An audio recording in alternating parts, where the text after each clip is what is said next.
Nandito kami ngayon sa Bacoor, Cavite para pasukin ang abandonadong bahay na kilala bilang bahay na kulob na minsan ay ginawang patahian bilang negosyo. Ayon sa mga residente, delikado daw pumasok dito dahil pinapwestuhan ito ng mga lulong sa droga para sa iligal na gawain. May mga kwento din na sinasabi na ang bahay nito ay may history ng pagkamatay at pagpaparamdam. Samahan niyo kaming pasukin para malaman kung totoo ba ang mga kwentong narinig namin sa mga residente dito. Okay, so yun, nakapasok ako dito sa bahay dito sa Cavite, kung tawagin nila bahay kulob ayon doon sa mga residente. Dito ako pumasok, kung nakita nyo kanina sa intro ko. Medyo nag-iingat ako kasi kalawang yung pwede ko sumabit sa mga kalawang, tapos puro damit na siya. So kanina bago ako pumasok, binalikan ko to. Sabi sa akin ng babae dito na nangungupahan sa kabilang bahay, may nagpapakita daw ditong mag-ina, no? Tumatagos dito. Hindi nila alam kung saan, pero nakikita ng mga boarders, galing daw dito yung mag-ina. Magkasama lang lagi. So nakita yung anak niya, saka yung boarders dun sa tabi nila. So ngayon, ikutin natin yung bahay, tingnan natin kung ano meron. Unang beranda sa baba. Ano ba unahin natin? Siguro dito sa labas, tingnan natin kung ano meron. Parang nasunog. Tingnan guys. Bago pasukin ang mismong bahay, sinumalan namin ng pag-iikot sa paligid. Nakita namin na parang may history to ng pagkasunog dahil may mga bakas ng itim sa pader. Puro kalawang na rin. Ting pinto. So mamaya tayo papasok ko dyan. Tignan muna natin kung ano meron dito sa baba. Ito CR nila, oh. 3. Pero sabi ni, may kwento rin dito na isa na bago daw may nangyaring ano dito, naging factory din daw pala to ng bag, pagawaan din ng bag. So kaya siguro ang daming CR para sa mga empleyado. Bulok na ang mga kisame at puro kalat na din ang sahig. Dilim dun. At sa dulo, may mga CR na ginawa para ata sa mga empleyado. Oh, tingnan mo. Parang lumang tsinelas. Guys, ang creepy dun, oh. Tingnan nyo. Tapos ito yung bintana, oh. Parang may nakasilip nga. Dito kami naglalakad muna kami sa gilid ng bahay. So ito, ang ganda. Isa rin to, mayaman din may-ari nito, guys. Tingnan nyo, oh.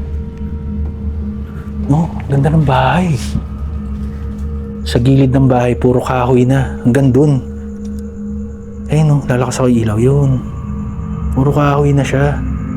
So, hindi na namin malalakaran yan. Tingnan yung puno, guys, oh. Tumubo sa gilid. So, tara, punta tayo doon sa unahan na bahagi ng bahay.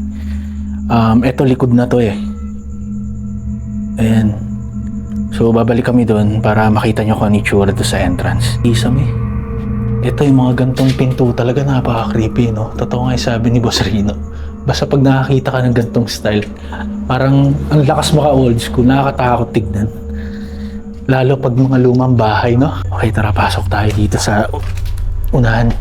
Pasok tayo sa entrance. Papasok ng pinto. Pagpasok namin sa loob, kapansin-pansin na halos sira na ang parteng baba ng bahay at mga gamit dito sa baba. Mga 10 years mahigit na rin ito abandon. Mabintana. Tapos yung kisame niya. Ganda yung gawa rin ng kisame. Laglag na rin yung mga ano dito, guys. Oh. Mga galing dito sa taas ng mga nalaglagan na rin mga kisame, eh. Pero mukha pa naman matibay, parang hindi pa naman siya mukhang bibigay, malalaglag, pero nagtutukla pa na. Ayan yung sa likod ni Maris. Eto, papunta to sa parang sala. Una namin pinasok ang mga kwarto dito sa baba.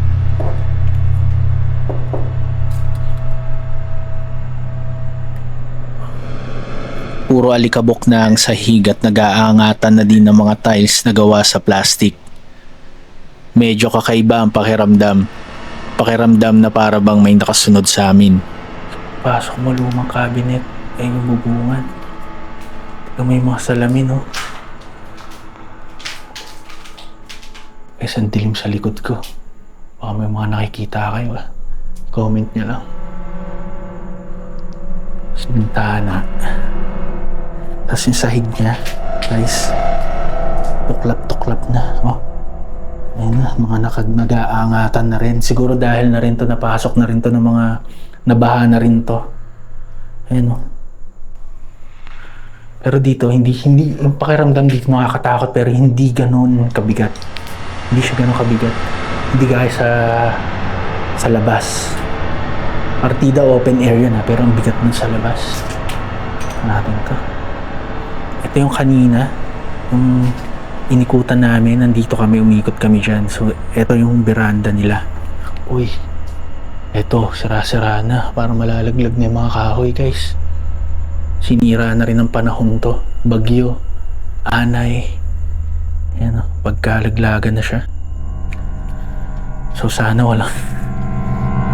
Sana wala. Uy! Pala ka. Nawisan ako dun, ah. Parang bumulwak yung pawis ko pag rinig ko.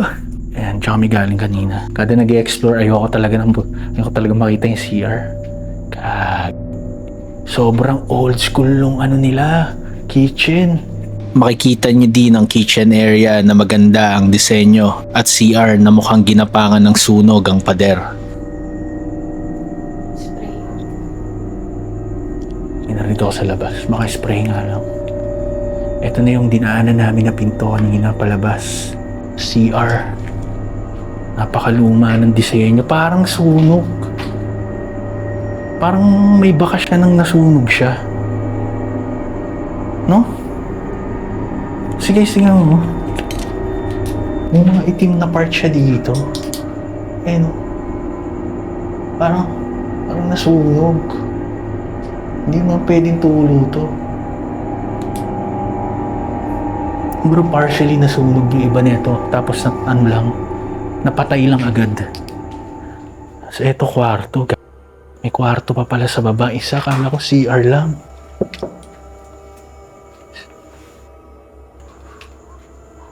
Ang liit ng kwarto. Pasok mo cabinet din. Pag nandito ka sa area na to, ito yung view mo. Ito yung pinakasala nila. Nakakaparaning kasi ang dilim dito. Pag di mo inilawan, parang may mga nakatayo. No? Dito. Yung mga nakikita ba kayo? Sabi rin nung iba dito, ginagawa daw tong pot session. Lalo sa taas na area. So, bago kayo pumasok dito, may nag-assist sa amin. Chinek muna yung lugar habang maaga pa kasi baka may natutulog na hindi kilala. Tara, akyat tayo. Nagpatuloy pa kami sa pag-explore para puntahan ang second floor ng bahay. Maganda ang disenyo na hagdan pero sira na ang hawakan nito. Tabi-tabi po, mag-explore lang po. Daming kwarto sa taas. Butas pala to, so kita mo yung garahe dito. Pag-akyat namin, iba ang pakiramdam. Ang nipis ng hangin at parang may nag-aabang sa taas. Ito, disalign na yung... Uy, yun. Wala, nabitak na. Pasukin natin tong kwarto. So ito, pasukin muna natin to unang kwarto. Pag-akyat mo, ito agad yung unang gubungan mula dito sa hagdan. Ito yung unang kwarto. Tingnan natin. Ay, hindi pala siya kwarto. Terrace pala siya.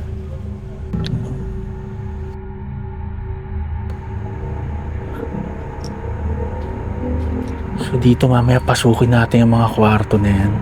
Pero dito sarado yung bintana.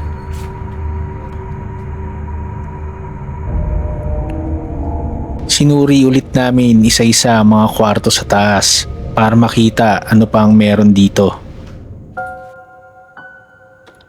Uy, bukas.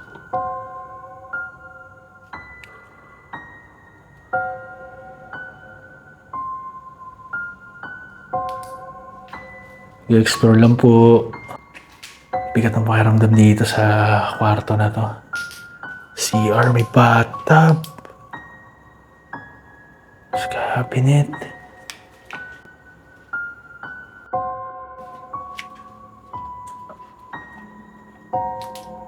May mga ano, guys.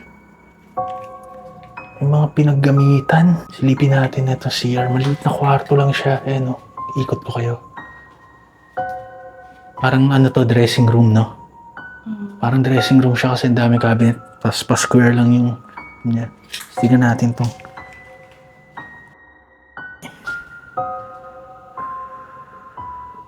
Lumang-luma, no? Basag-basag na rin yung ano niya. Yung mga sink niya. Pasok tayo dito sa kwarto sa unahan. Dito mabigat dito parang...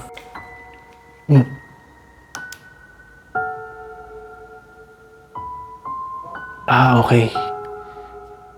May sumirit na tubig yun sa car wash. Dapat okay. Nabangan kami ni Maris. Kwarto rin.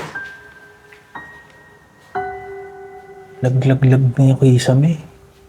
Iisa lang yung design ng ano niya. Mga cabinet.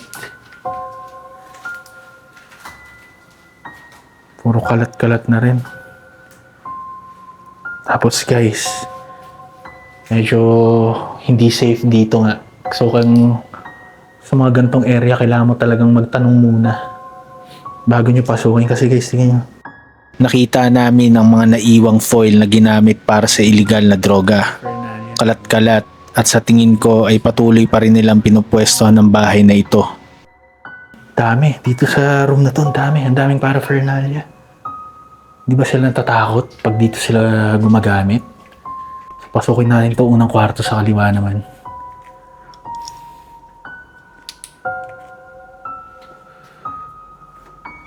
Uy, laki ng kwarto.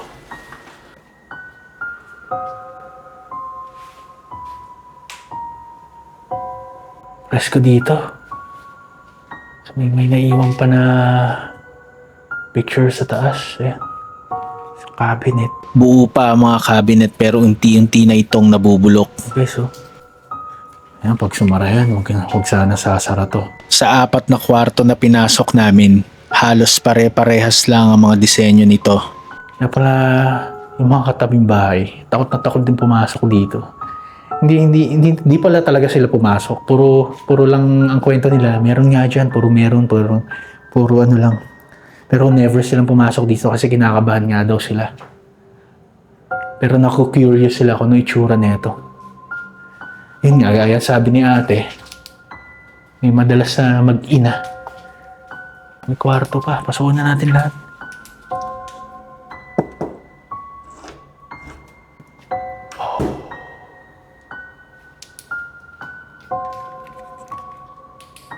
Ito yung kwarto, nakatapat nung isa. Wala na rin ako makita mga papers kung ilang taon to. Calendar, wala na rin, halos wala nang laman, puro alikabok, saka sira-sirang kisame na lang. Tapos yung mga switch, pinagtatanggal na rin, mga kinalakal na. Dito yung sahig. Puro ano na to, parang tagas na siguro ng ulan to. Okay, labas. Ano? Kumatok sa taas, no? Pero, hindi na rin kami katok. Kala ko sa labas, dito mo narinig. Kagi. Dito straight, may katok. Wala naman. Oh. Sa bantang area eh. Ha?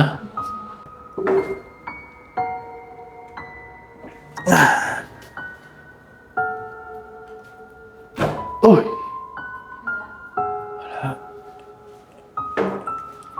Wala naman laman. Baka siguro, ano yung daga. Wala naman yung taas. May kumalabog. Meron pa dito. Uy! Ayun. May bara.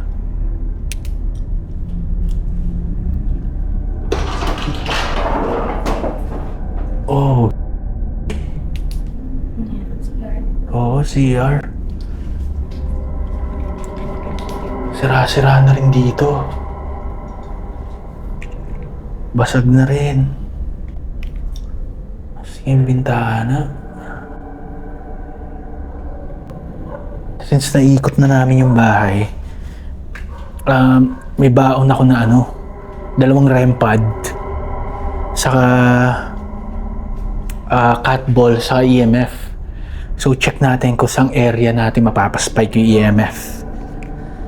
Hindi na ako gagamit ng ghost tube kasi parang yung mga sagot walang kwenta eh. Pagkatapos ng aming pag-explore, sinubukan namin mag-conduct ng investigation para malaman kung may magpaparamdam ba bago kami umalis. Okay, so yun, na-set up na namin yung mga gamit. Inumpisahan namin sa first floor.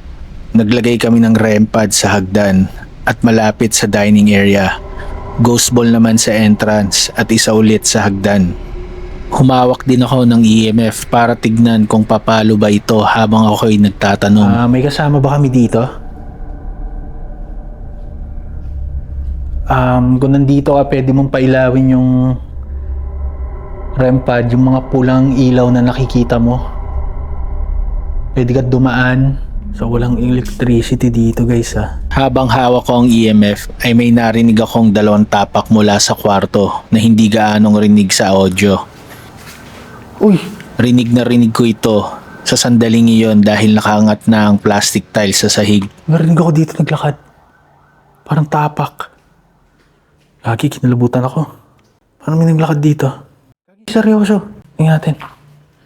Narinig ako dito. Ay no, ganito. Ganito. Ganyan Ganyan narinig ko.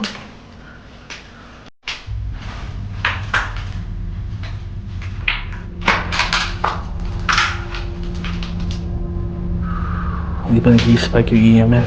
Nandito ka ba? Yung bata daw na nakikita nila. Pwede kang tumakbo dyan sa bola para malaman namin nandito ka. So guys, nandun na. Nilagay yung EMF doon. EMF, REM pad.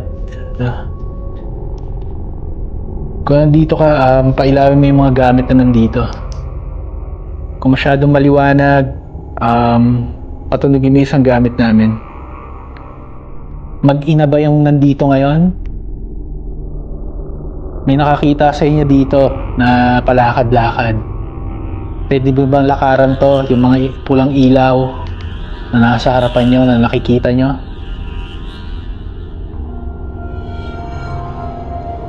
So, nilagay ko siya dyan sa pinto. Tingnan natin kung papatunog. Hindi nag-spike yung EMF.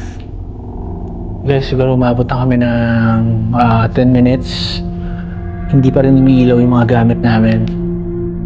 Lumipat kami sa second floor para ipagpatuloy ang investigation. Nilagay ko ulit ang ilang devices sa mga tapat ng pinto at hallway na malapit sa hagdan. May mga electricity dito eh. So ayoko dito. Kasi may mga bukas na ilaw pa. Dito tayo sa loob. Gamit ang EMF, humanap ako ng hotspot kung saan ito papalo. Pero wala pa din itong response. Nandito ba yung bata na sinasabi nila na nakita ka kasi sa camera? Pwede ka bang umakyat? Or kung nandito ka sa taas, pwede mong pailawin yung mga REM pad namin na naka-place dito at doon. May bola din dyan, pwede mong laruin at kunin. Inumpisahan ko ulit ang ilang minutong pagtatanong para malaman kung nandito ba sila sa taas. Kung nandito ka, patunugin mo yung mga pula na nakikita mo o yung green at yung mga bola, pwede mong daanan. Pwede kang magpatunog ng mga gamit, mga pinto, pwede mong katukin para malaman namin kung nandito ka.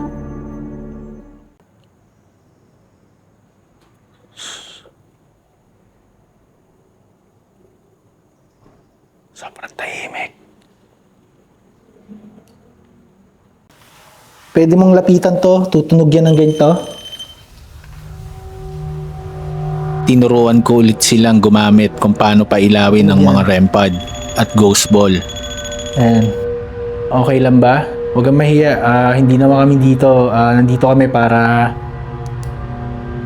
mag-investigate para malaman namin presensya mo. Nag-spike ba?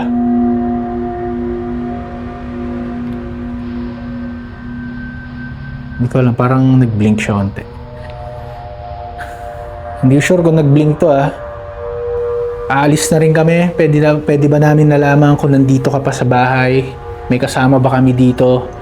Kung oo, pwede ka bang tumayo dito sa mga pulang ilaw na nakikita mo? Dito, halos umabot na ulit ng 15 minutes ang aking pagtatanong at mag-aalas 2 na din na madaling araw. Ngunit wala pa din kami nakukuhang solid evidence sa bahay. Daanan mo lang. Pwede mo rin ako hawakan. So guys, wala pa akong nararamdaman na kahit kilabot, wala. Dito sa taas, wala akong nararamdaman na kilabot. Hindi rin umiilaw yung mga REM pad namin. Mag-15 minutes na. Pati yung bola, hindi rin umiilaw. Hindi namin alam kung iniiwasan ba kami ng mga hindi nakikitang nilalang o sadyang safe ang lugar mula sa mga espiritu. Or wala na talagang entity na naninirahan dito. Okay guys, sa tingin nyo, sa may mga third eye dyan, sa malalakas na senses, sa tingin nyo may mga napansin ba kayo sa video? Kung meron, comment nyo lang. So, wala kami nakuhang evidence na may entity dito. Nakakatakot talaga. Nagpasya na kaming iligpit ang aming mga gamit at tuluyan nang umalis. At bago umalis, nag-aalay kami ng unting dasal at pasasalamat bilang respeto sa lugar.